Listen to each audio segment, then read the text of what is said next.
Hello friends, welcome back. My alliance is dropped a few spots after earlier this week losing War 4.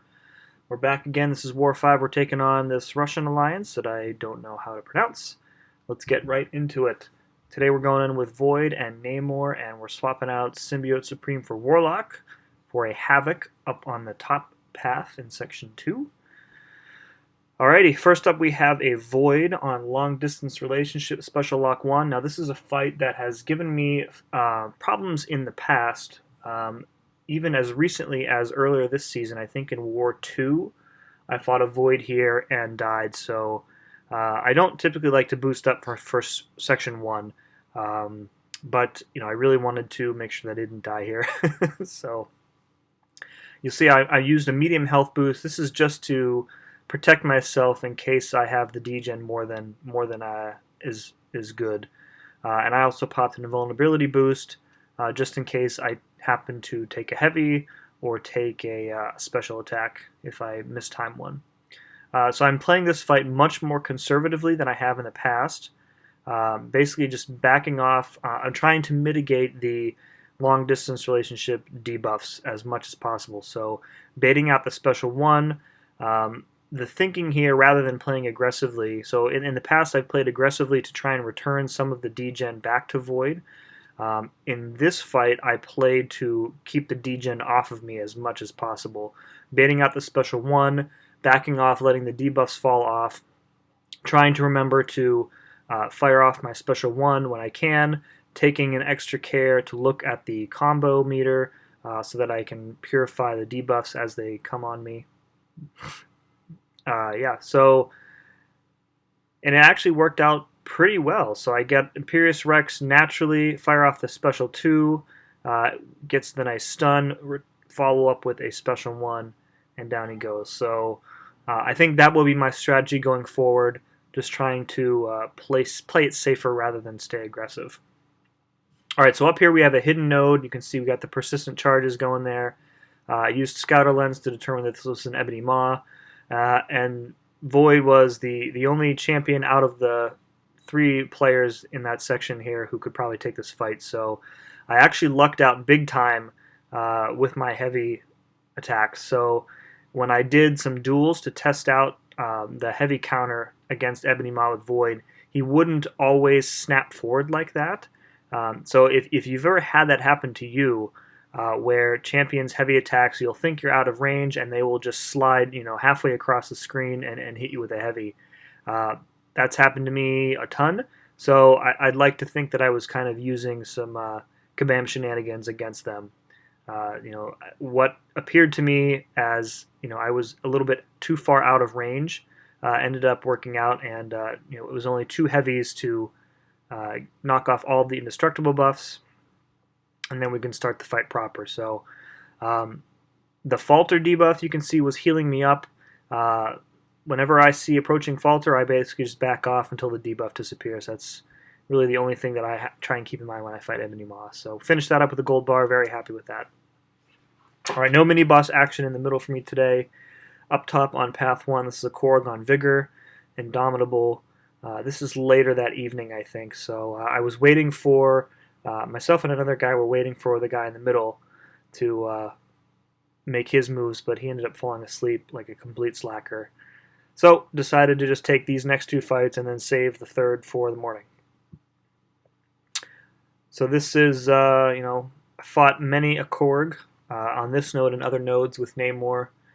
Max Sig Namor returns all of the Thorns damage, so I can more or less play the fight normally. Now Korg, you can see he has, I don't know if it's the node or he seems to have extra physical resistance on this node, or maybe it's just his natural resistance. I can't completely recall. So the strategy is going to be the same here.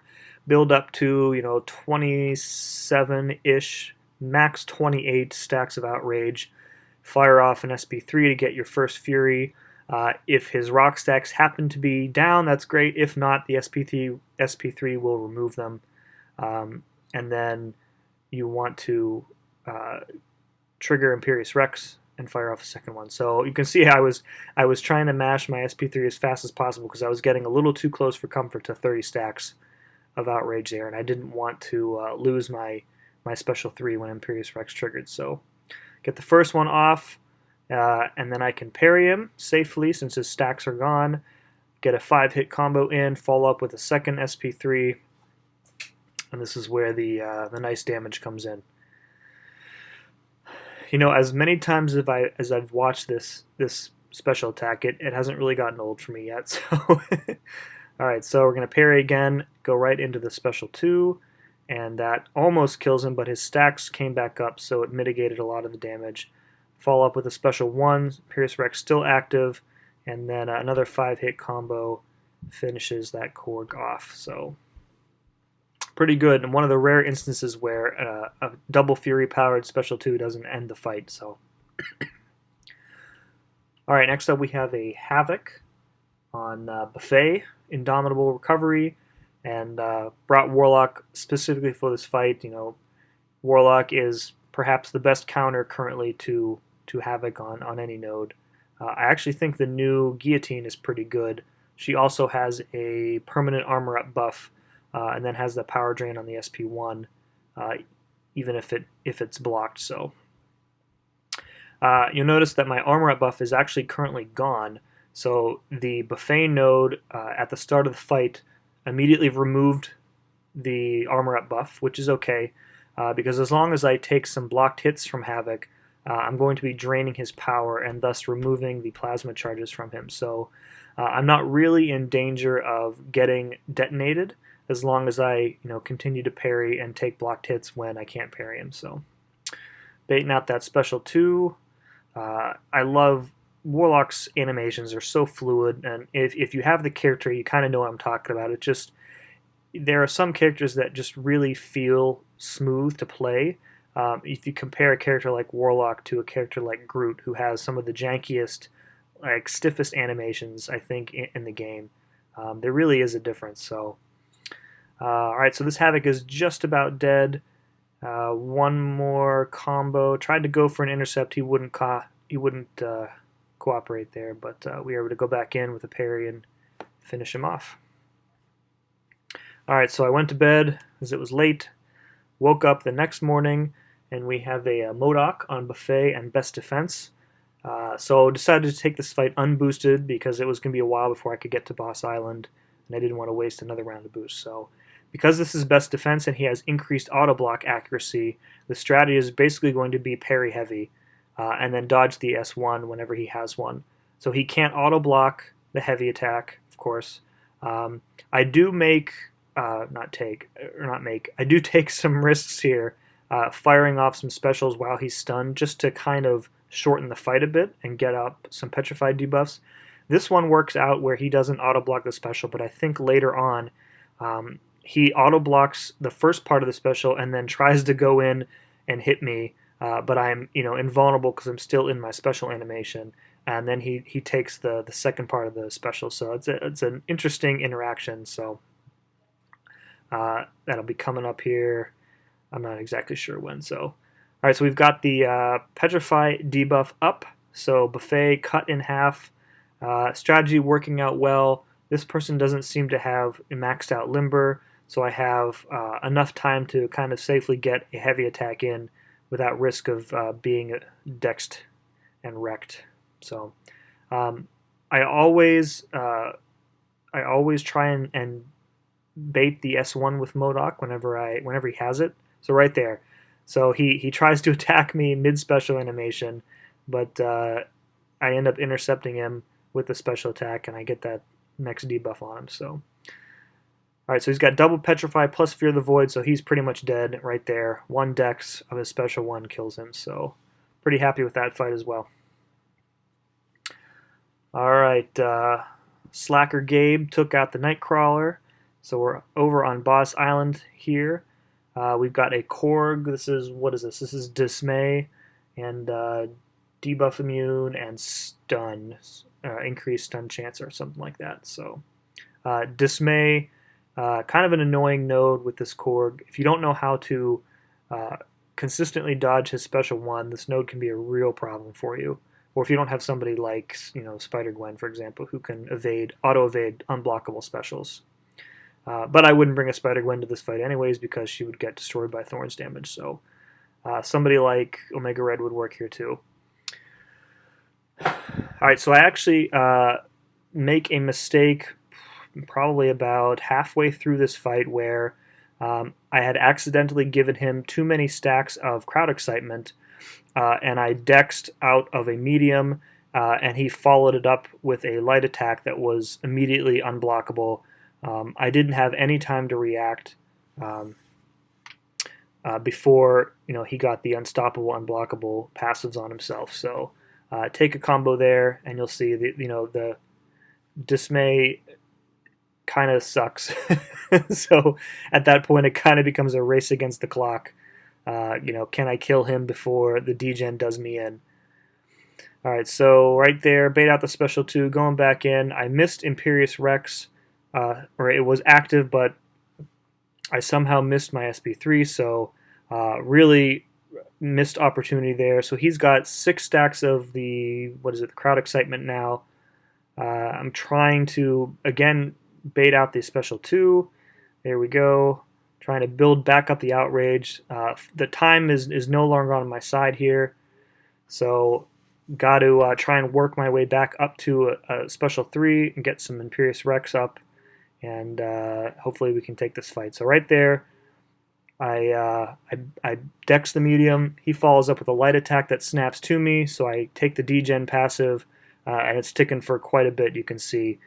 Trying to return it to him, but it's just not happening. So what ends up happening here is I get down to about 25% or so, and then I mistime a heavy, and he takes my entire quarter of my health with a single heavy attack. So at this point, I'm still confident as I'm playing this that I can probably take this fight, but I really need to play aggressively.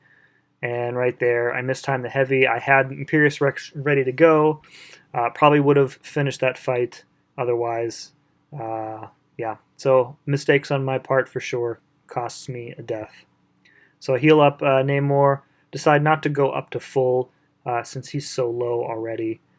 Just have to be careful not to take another hit early on and get that degen passive. I didn't think I needed Namor for another fight after this Korg, unless I was going to get some action in on the boss, which I didn't.